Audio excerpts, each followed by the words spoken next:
Oremos y pidamos al Señor que nos enseñe. Padre Dios, te pedimos que nos guíes hoy.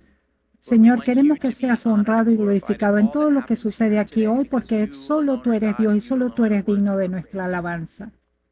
Así, Señor, guíanos y dirige nuestro tiempo. Enséñanos que tu Espíritu conecte tus palabras con nuestras mentes y corazones para que vivamos según tu palabra, que seamos alentados y alimentados de tu palabra, Dios.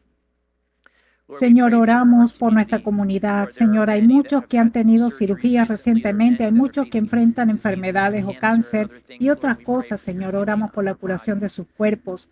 Oramos, Señor, por aquellos que están en desesperación. Dios, que los levantes de ahí, les des esperanza. Señor, oramos por aquellos que están desanimados en sus relaciones. Señor, oramos, Señor, para que los traigas a curación que deseas a ellos también.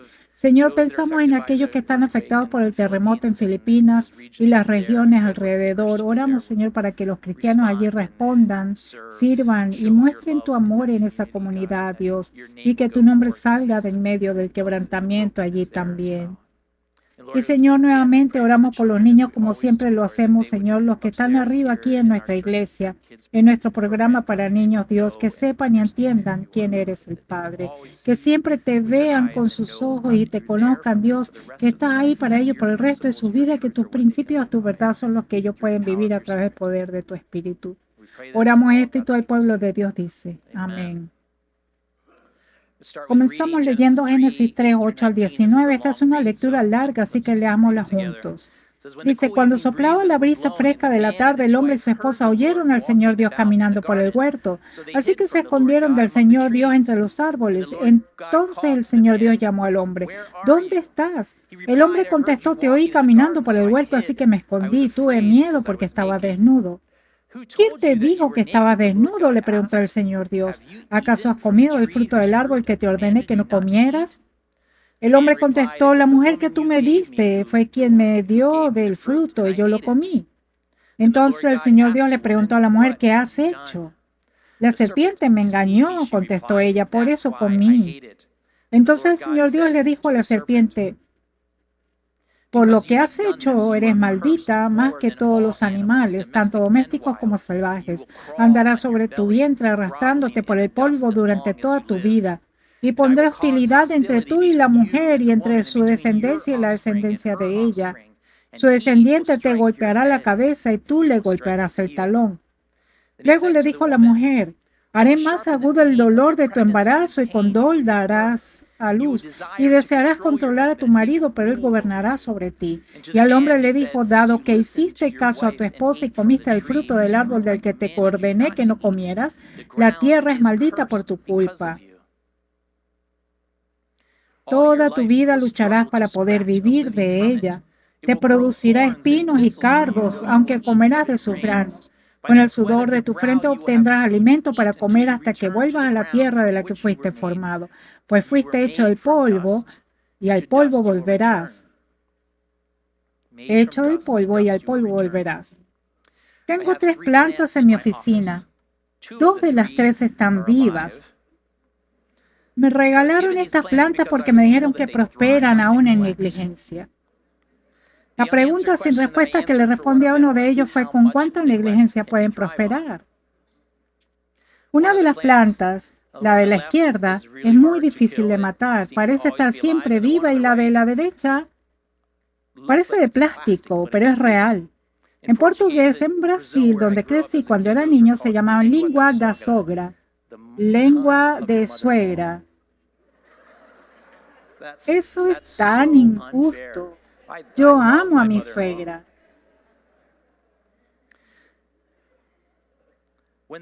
Cuando la de medio parecía estar muerta, le corté las hojas que estaban muertas, de hecho, y las puse en agua muy poco y demasiado tarde. Intenté devolverle la vida y no pude. No pude darle vida a algo que está muerto. Como ser creado que soy, no puedo restaurar la vida. Solo Dios, el Creador, puede hacer eso. Vamos a ver a Dios restaurando la vida. Así que vamos a ver primero el último versículo de nuestro texto, y este texto habla sobre la muerte. Génesis 3:19 dice: con el sudor de tu frente obtendrás alimento para comer hasta que vuelvas a la tierra de la que fuiste formado, pues fuiste hecho del polvo y al polvo volverás. Ahora, estas son referencias a la muerte de Adán y es una referencia a su cuerpo en descomposición, su muerte y luego su decadencia y luego al polvo. Noten esa secuencia, esa progresión. Este es un evento claro de decreación. Es un evento de decreación, es una reversión de un evento creativo, dador de vida, que Dios dijo o Dios hizo en Génesis 2:7. En Génesis 2:7, Dios formó al hombre de la tierra y luego le sopló vida. Y aquí tenemos lo contrario de lo que tenemos en Adán, muriendo, su cuerpo en el suelo, su cuerpo en descomposición, volviendo al polvo, volviendo al suelo.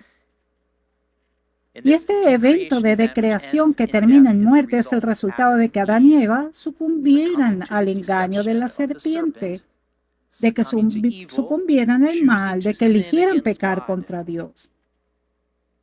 Ahora, en contraste con eso, la muerte de Adán y luego su descomposición y luego al convertirse en polvo, en contraste con eso, una de las profecías mesiánicas del Antiguo Testamento es el Salmo 16:10. Dice: pues tú no dejarás mi alma entre los muertos, ni permitirás que tu santo se pudra en la tumba. Repito, esta es una profecía mesiánica y profetiza que el Mesías morirá. Sí, morirá, pero no decaerá. Es decir, no permanecerá en la tumba. Es la resurrección de Jesús de la tumba la que cumple la profecía del cuerpo del Mesías. No decae. El proceso de muerte decadente que comenzó en Génesis 3:19, Jesús lo resuelve espiritualmente, trae nueva vida a la humanidad. Él debe ofrecer eso. La resurrección de Jesús es un evento de recreación, es donde Dios toma lo que estaba muerto y le da nueva vida. Solo Dios, creador, puede hacer eso. Así que regresemos al principio en Génesis 3:8. El pecado de Adán y Eva trajo muerte, resultando en separación de Dios. Es decir, ahora son seres mortales donde su cuerpo se descompondrían. En el proceso de recreación, la nueva vida a través de Cristo para estos humanos es lo que necesitaban. Por eso vemos a Dios aparecer en el jardín cuando lo hizo, comenzando en el capítulo 3:8. Acababan de pecar y Dios aparece para traerles el comienzo de la nueva vida. Adán y Eva habían sucumbido a la serpiente y pecaron. Habían sucumbido. El versículo 8 nos dice, cuando Dios apareció, dice, cuando soplaba la brisa fresca de la tarde. Esto se traduce tradicionalmente como el frescor del día. En el hebreo es literalmente en el viento del día. La palabra hebrea para viento en el versículo 8 es exactamente la misma palabra ruach que vimos en Génesis 1, versículo 2, donde el viento de Dios o el Espíritu de Dios se movía sobre el abismo. Si puedes poner el siguiente versículo en Génesis 1, versículo 2, dice, y el Espíritu de Dios se movía sobre las aguas. El Espíritu de Dios ahí es la misma palabra ruach como viento. Entonces, lo que comenzó el evento de la creación en el capítulo 1 fue la presencia de Dios sobre las aguas oscuras. También vemos ese mismo viento aquí mencionado en Génesis 3:8 y para mí eso significa que hay algo sucediendo aquí, además de que Dios aparece cuando hay brisa. Significa que hay un nuevo evento de creación donde Dios está trayendo su poder vivificante, sus habilidades vivificantes, está trayendo eso a donde ahora hay muerte a causa del pecado. Entonces Dios viene al jardín y el hombre y la esposa lo oyeron caminar por el jardín.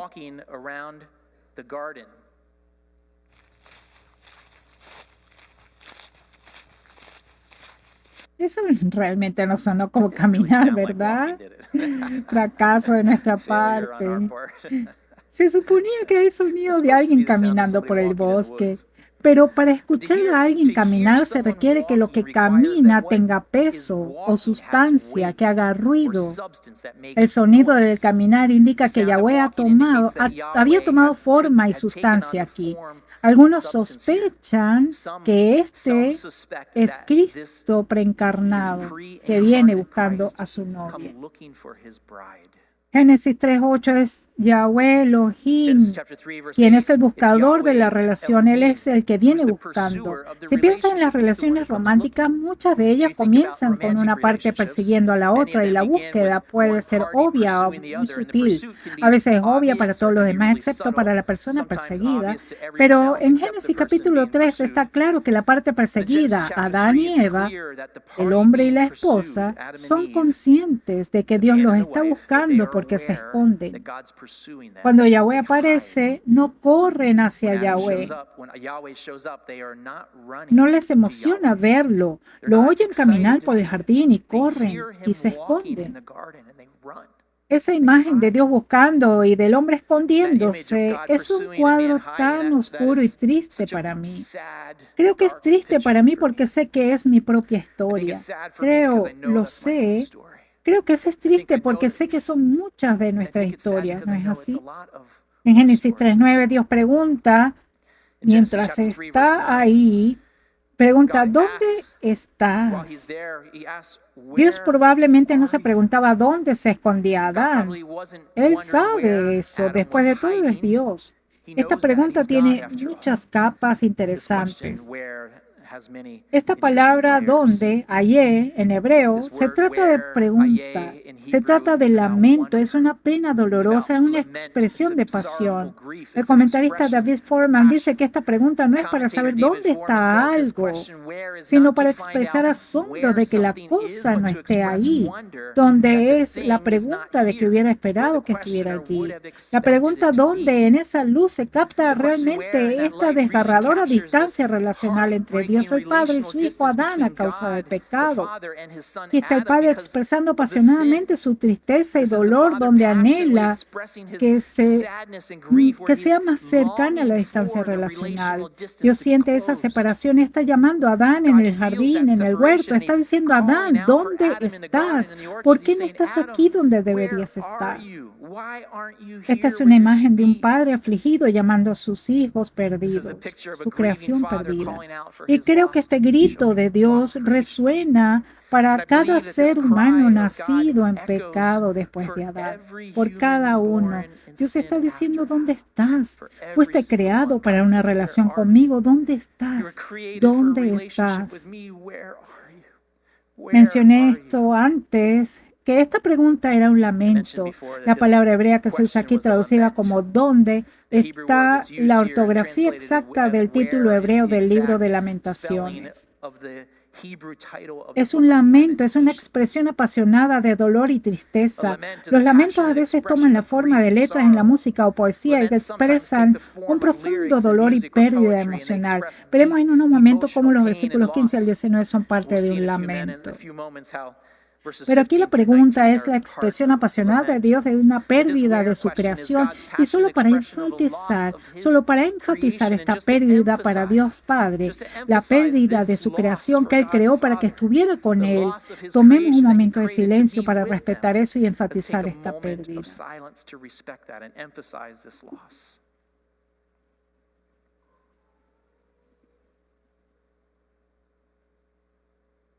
Adán responde a la pregunta de dónde con una respuesta muy honesta en el versículo 10.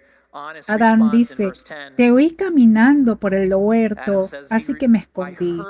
Tuve miedo porque estaba desnudo. Me lo imagino con su cabeza avergonzada y agachada, sin contacto visual. Adán, mientras sale detrás de un árbol, le responde a Yahweh tenía miedo porque estaba desnudo. Estaba desnudo.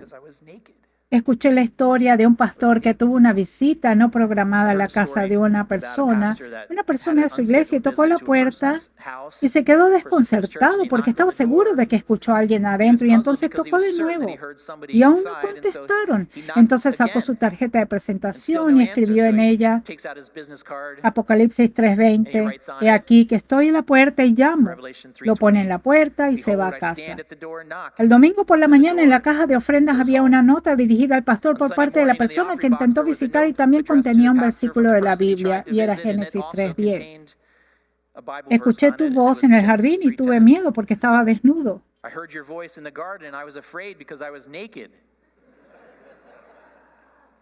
La elección del hombre y de la mujer de desobedecer a Dios, de comer el fruto prohibido, trajo a esta conciencia, este conocimiento de su desnudez. Y repito, la desnudez representa su pecado, su culpa, su vulnerabilidad al mal, su separación de Dios y su necesidad de una cobertura sobre ellos.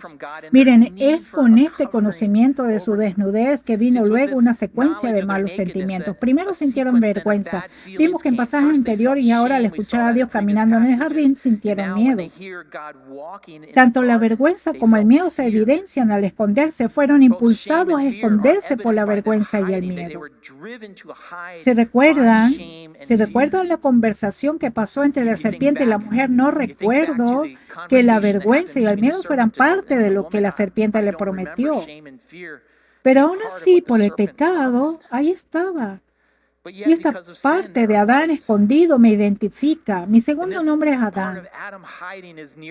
La secuencia de acciones de Adán en el jardín fue correr y esconderse de Dios. Mi segundo nombre es un recordatorio para mí de no correr y esconderme en relación con Dios y sin embargo a veces todavía lo hago.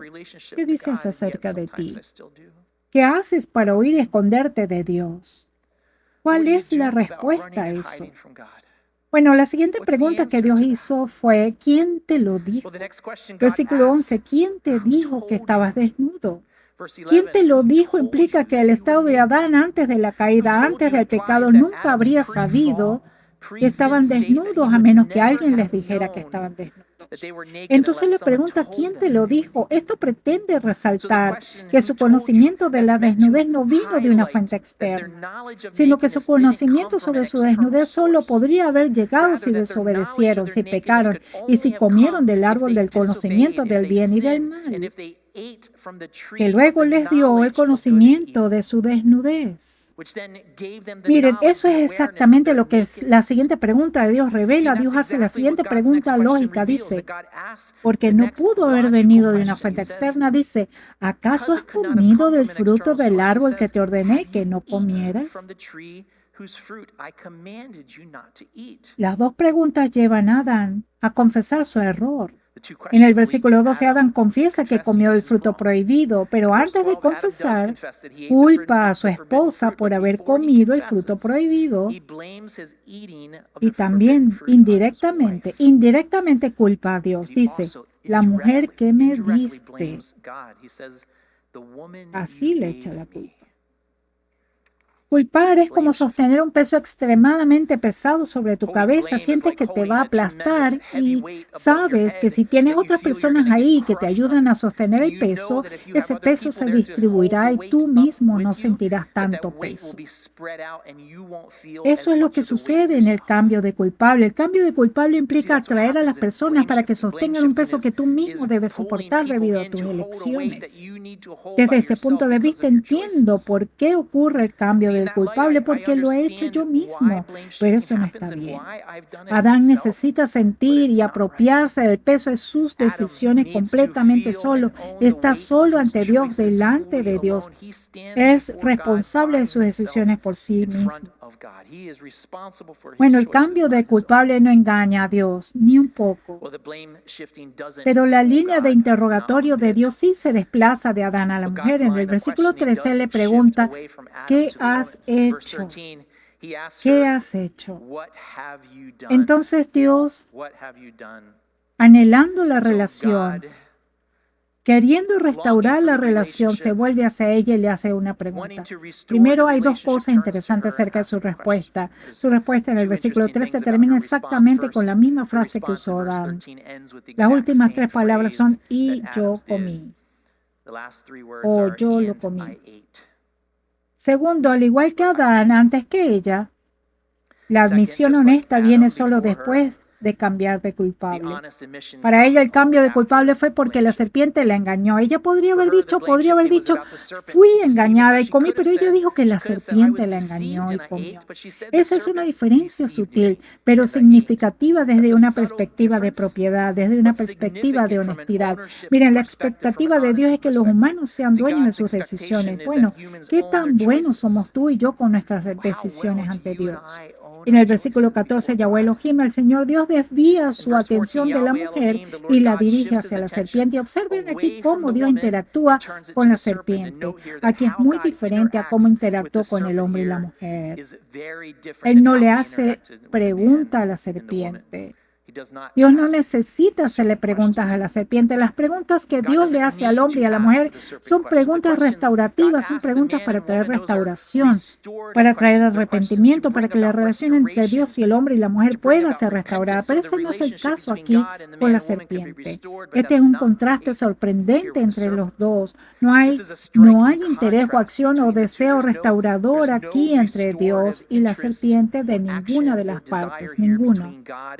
La serpiente, que identificamos la semana pasada como Satanás, el diablo, ya había rechazado a Dios y rechazado las palabras de Dios y por lo tanto es enemigo de Dios y enemigo de las creaciones de Dios, de los humanos, incluidos Adán y Eva que estaban allí.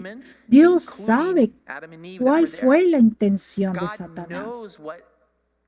Fue una intención malvada de dividir, destruir, de crear la relación de Adán y Eva, de dividir la relación entre Adán y Eva y Dios Padre. Satanás quiso arrastrar esas relaciones de vuelta a las tinieblas, donde no hay florecimiento, donde no hay vida. Por eso Dios recurre a la serpiente y se lanza directo a pronunciar una maldición en el versículo 14. Dice el versículo 14, por lo que has hecho eres maldita más que todos los animales.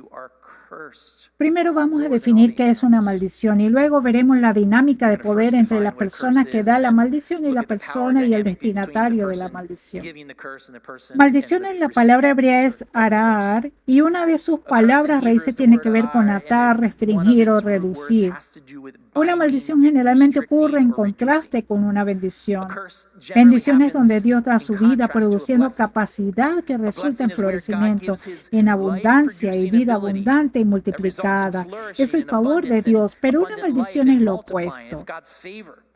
Es una reducción. Es una remoción. Entonces Dios está quitando la bendición, reduciendo la bendición que Él había dado en el jardín. Por ejemplo, si saltamos a los versículos 17 al 19, vemos hablar de la maldición en la tierra. Dios está hablando con Adán y dice, dado que hiciste caso a tu esposa y comiste del fruto del árbol, por cierto, dice, porque la escuchas a diferencia de escucharme a mí, porque la escuchas más que de escucharme. Dado que hiciste caso a tu esposa y comiste del fruto del árbol del que te ordené que no comieras, la tierra es maldita por tu culpa. Es el suelo el que está maldito. El resultado de la maldición sobre la tierra es que antes, donde la tierra bendita producía abundancia y florecía después del pecado, después de la maldición, fuera del jardín producirá alimentos en escasez y solo con trabajo duro. Noten aquí cuánto cambió se produce con respecto a la bendición que sucedió en el jardín. Lo que la tierra produce en abundancia serán espinos y cardos, siendo los espinos y cardos un tema constante del juicio del Antiguo Testamento. Entonces, cuando Dios maldijo a la serpiente en el capítulo 3:14, Dios le quita la bendición que había puesto a los animales del campo. Recuerden que cuando Dios creó los animales y los bendijo para que florecieran y se multiplicaran aquí, les quita eso a la serpiente. La maldición sobre la serpiente se puede interpretar en que Dios cambió a la serpiente físicamente, que literalmente la baja físicamente de cualquier creación que fuera, que la baja físicamente para que se arrastre sobre su vientre y coma polvo. Si recuerda que el polvo es un símbolo de humildad y arrastrarte sobre tu vientre y comer polvo es una frase que se usa para traer humildad después de una derrota. Ahora, comenten la dinámica de poder que involucra la bendición, la maldición de Dios el Creador es que quien podría dar una bendición de vida hace que algo florezca, que prospere. ¿Por qué? Porque Él es el Creador. y solo como creador puede también dar una maldición. Dios puede maldecir la creación y lo hizo, vemos. Eso sucedió. Es el creador. El hombre, la mujer, la serpiente, la tierra son creación, no creador. Entonces en el versículo 15 Dios pronuncia el juicio final sobre la serpiente. Este juicio final es tanto juicio como su profecía de esperanza. Algunos se refieren a este versículo como la primera mención del Evangelio. El versículo 15 dice, y pondré hostilidad entre tú y la mujer y entre tu descendencia y la descendencia de ella. Su descendiente te golpeará la cabeza y tú le golpearás el talón. Esta hostilidad entre la serpiente y la mujer parece tener un doble significado y el primero es simple. Es una simple aversión de la gente a las serpientes. A mí, por parte, no me gustan las serpientes. ¿Alguien igual que yo? Tuve muchos más encuentros con serpientes que la mayoría de los norteamericanos porque crecí en Brasil y algunos de mis encuentros con serpientes han sido aterradores. Me pongo un poco ansioso al hablar de serpientes. El segundo significado más crítico es en el contexto de la semilla de la serpiente y la semilla de la mujer. La hostilidad es entre ellos. En el contexto no estamos hablando de semillas como pequeñas serpientes biológicas que se deslizan por todos lados, aunque la imagen es precisa. Estamos hablando de la semilla de la serpiente que crece en la oscuridad, que promueve el reino de las tinieblas, hablando de desorden y destrucción y división y caos. El mal engendra el mal y es espiritual, y por eso este versículo habla de la guerra entre las tinieblas, entre la semilla de la serpiente y la semilla de la mujer. Piensen en la meta de Satanás. La meta de Satanás es que toda la humanidad, cada persona sucumba a la serpiente y sea parte y permanezca parte de su reino de oscuridad. Esa es su meta. Tuvo éxito con Adán y Eva en el principio. Y si no fuera por la intervención restauradora de Dios, no habría esperanza para la humanidad. No habría esperanza para la humanidad.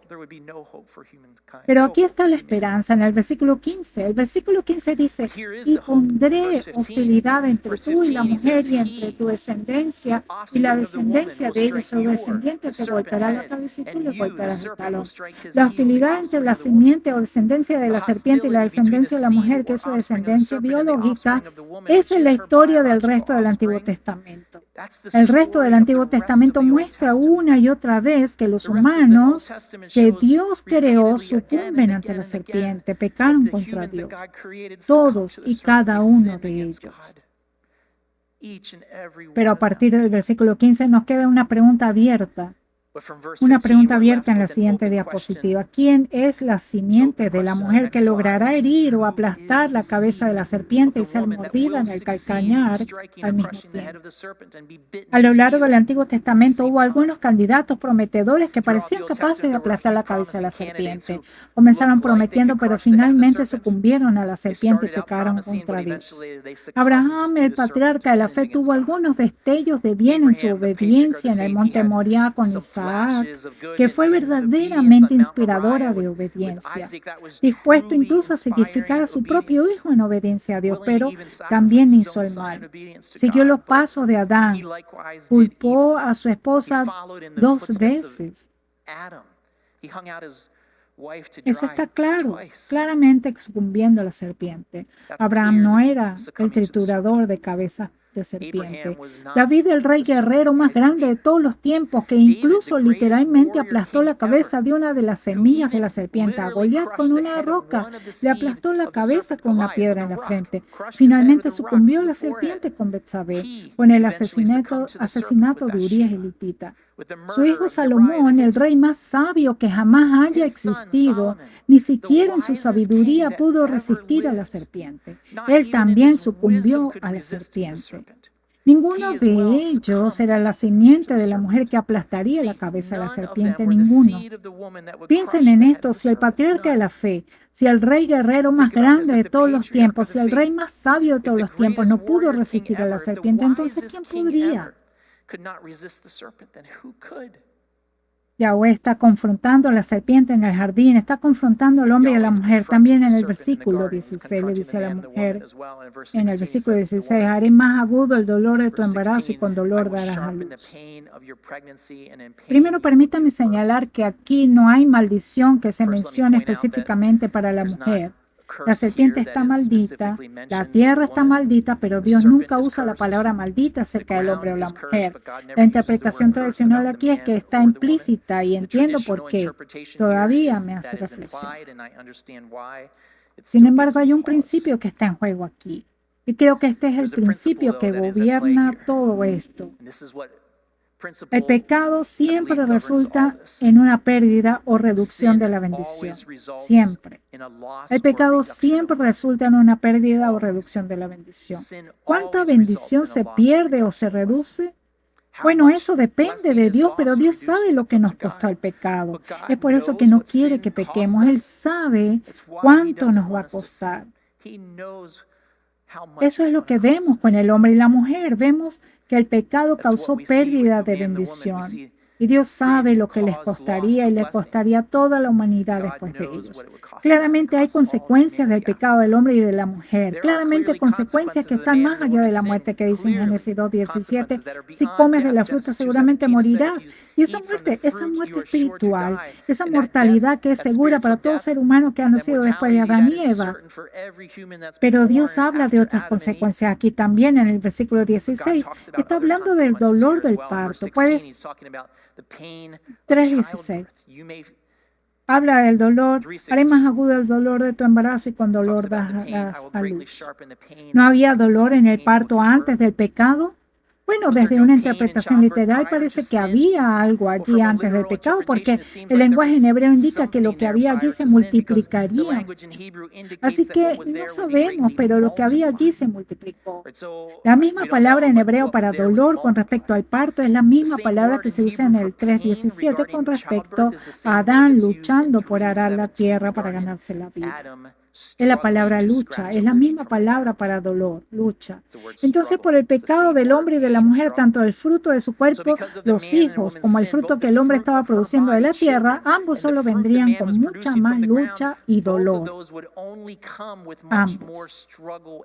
Me pregunto si el versículo 16 sobre el aumento del dolor podría tener otro significado también, respecto a un dolor diferente que sienten las madres. Miren, las madres que he visto tienen un vínculo con el hijo de su vientre que los padres no tienen. No pueden tener el mismo vínculo con su hijo. Las madres tienen un vínculo en el hijo de su vientre.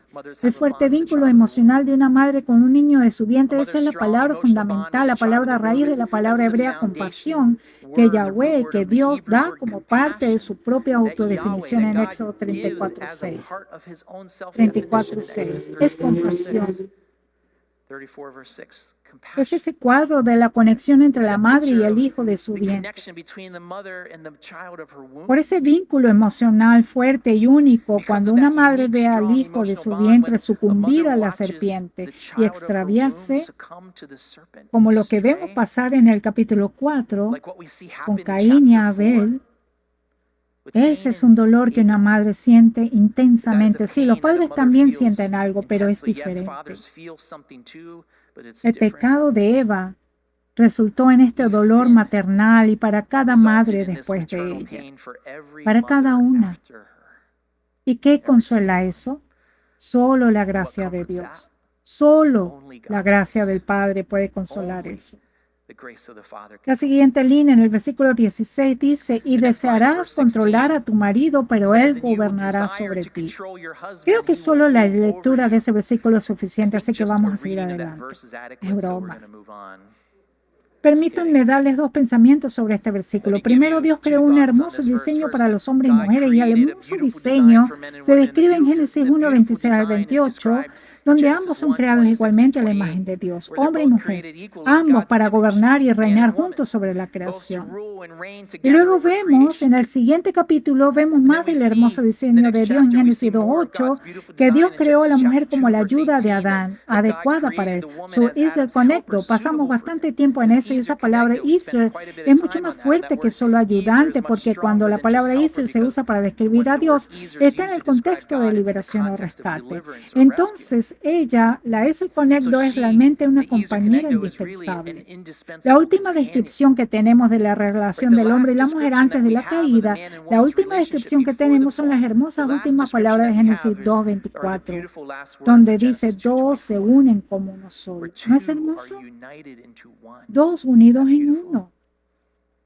Bueno, ¿cómo puede suceder eso aún con el pecado? Bueno, Dios tiene un camino. Por el pecado de Adán y Eva, ese hermoso modelo ahora está afectado por el pecado. El deseo pecaminoso será, como vemos en el versículo 16, de que controla, manipula y gobierna sobre ellos.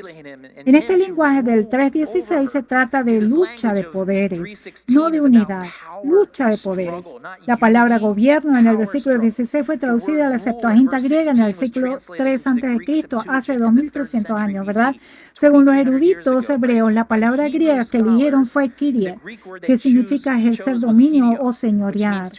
A menudo, aunque implica control o dominio, no siempre, pero sí a menudo. Los eruditos hebreos podrían haber elegido la palabra griega para gobernar egomenos, que significa gobernar, dirigir, guiar, ir delante como líder servidor. Pero no lo hicieron. Eligieron la palabra Kyrie, que significa ejercer dominio sobre, señorear, controlar. Entonces, lo que veo aquí en este versículo es que describe una lucha de poderes que está influenciada por el pecado. Lo que era un hermoso modelo se rompió bajo la influencia del pecado. Jesús da una solución a estas luchas de poderes para su descendencia, para sus seguidores. Dice Jesús en Marcos 10:45, pues ni aun el Hijo del Hombre vino para que le sirvan, sino para servir a otros y para dar su vida en rescate por muchos. No para ser servido, sino para servir, para dar su vida en rescate por muchos. Ese es un versículo hermoso para muchas cosas, pero también aplica para el matrimonio.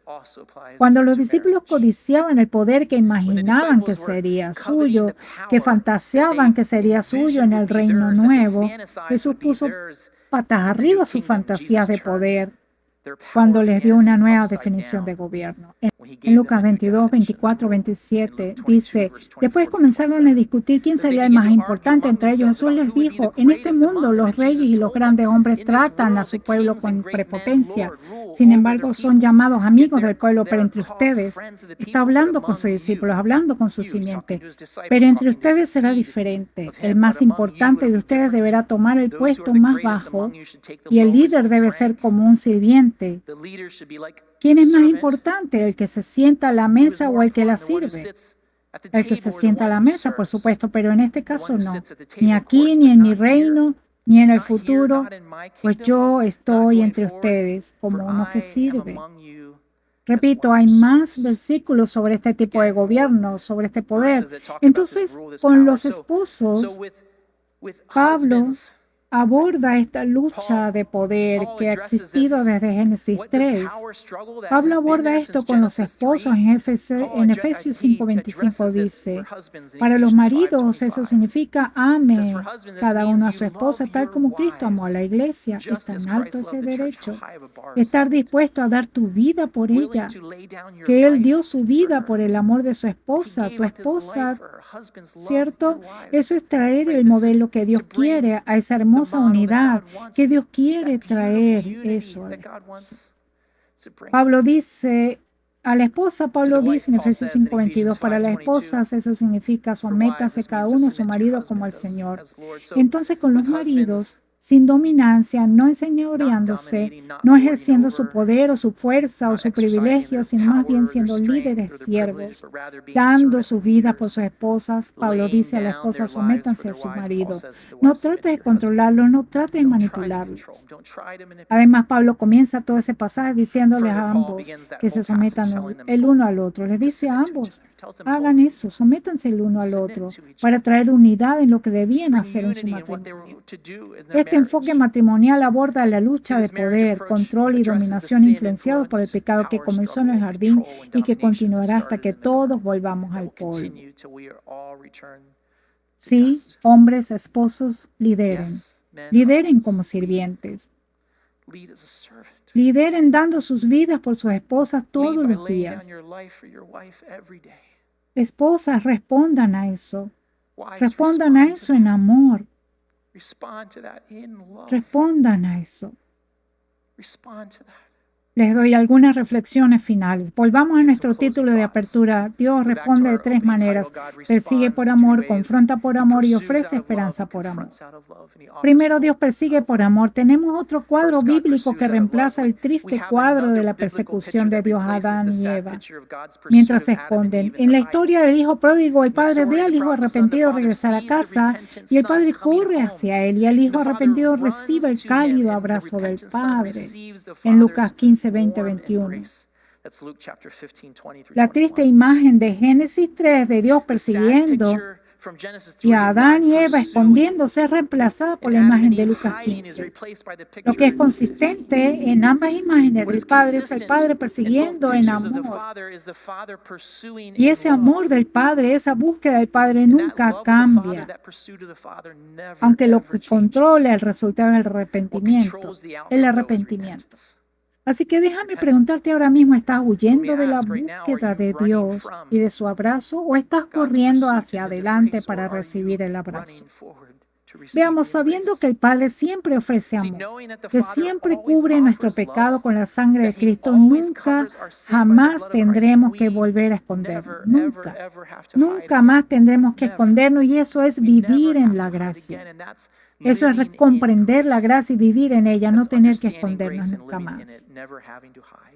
La segunda confrontación siempre debe hacerse en amor por el interés superior de la otra persona, siempre con el objetivo de la restauración, donde la restauración es saludable. Esto tiene que suceder en la familia de Cristo, tiene que suceder.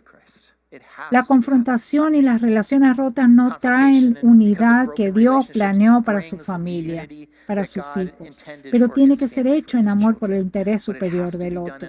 Todos jugamos un papel en la ruptura de las relaciones. Todos hacemos lo que todos hacemos. Tenemos que asumir nuestra parte y con humildad y amor buscar la unidad. Tercero, Jesús, Yahweh, como el triturador de cabeza, nos ofrece esperanza. El ministerio de Jesús comenzó después de que resistió la tentación en el desierto por parte de Satanás, por la serpiente. Justo.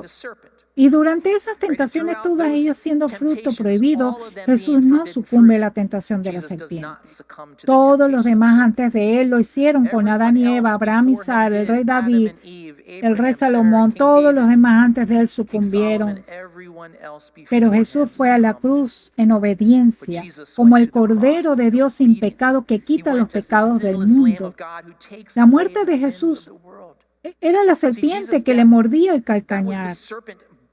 Satanás mintió y engañó a los líderes religiosos hasta que Satanás tuvo a Jesús en la cruz, muerto. Sí, Jesús fue a la cruz dispuesto, pero Jesús estaba sin pecado, porque no había sucumbido a la serpiente en ningún momento de su vida.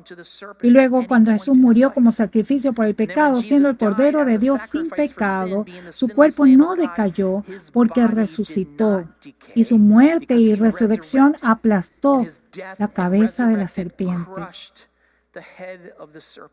Debido a que Jesús es el quebrantacabezas de la serpiente, entonces nosotros como su simiente también tenemos victoria sobre la serpiente. Romanos 16:20 resalta esto cuando dice: el Dios de paz pronto aplastará a Satanás bajo tus pies. Los creyentes, los seguidores de Cristo, la semilla de Cristo. Jesús nos ofrece esperanza en nuestras relaciones. Jesús nos ofrece esperanza con el Padre. Esperanza en la restauración con el Padre si aceptamos su regalo. Jesús nos ofrece esperanza en nuestras relaciones aquí en la tierra. Jesús ofrece esperanza en nuestros matrimonios. Jesús ofrece liberación del pecado. Si no conoces el amor del Padre y te escondes en la vergüenza y el miedo, el lamento de Dios, de dónde estás, es para ti. ¿Dónde estás? ¿Por qué no estás aquí conmigo ahora mismo? Te creé para eso. ¿Por qué no estás conmigo ahora mismo? Ven a mí, te daré una cobertura. Ven a mí y te trataré como a un hijo, te adoptaré como a un hijo, como una hija. Ese es el corazón de Dios Padre, amén. Aquellos de ustedes que se están escondiendo, vengan y sean encontrados por Dios Padre. Vengan a hablar con alguien y nuestro equipo de oración, hombres y mujeres aquí arriba, les encantará orar con ustedes. Si nunca han entrado en una relación con Dios Padre, si nunca han aceptado su cobertura de su pecado a través de la sangre de Jesús, es simple. Solamente poséelo. Son dueños del pecado, están delante de Dios. Solo pide perdón por tus pecados y acepta su cobertura para ustedes a través de la sangre de Cristo. Concluyamos en oración. Padre Dios, tus palabras son verdaderas. No hay otras palabras que sean verdaderas, solo las tuyas. Señor, tú eres el autor, eres el creador de la vida, eres el que nos da vida, nos da aliento y eres el único que puede darnos nueva vida, Señor. Todos somos pecadores, todos estamos espiritualmente muertos. Cuando ponemos nuestra fe y confianza en ti, tu Espíritu entra y nos da nueva vida. Así que gracias por eso, Padre. Señor, al salir hoy, que podamos ir con humildad. Al salir hoy, que podamos ir en el poder de tu palabra. Al salir de aquí hoy, Señor, que seamos tu familia unificada a través de Jesucristo. Que vivamos en unidad, amemos en unidad, sirvamos en unidad. Oramos por todo esto y todo el pueblo de Dios dice amén.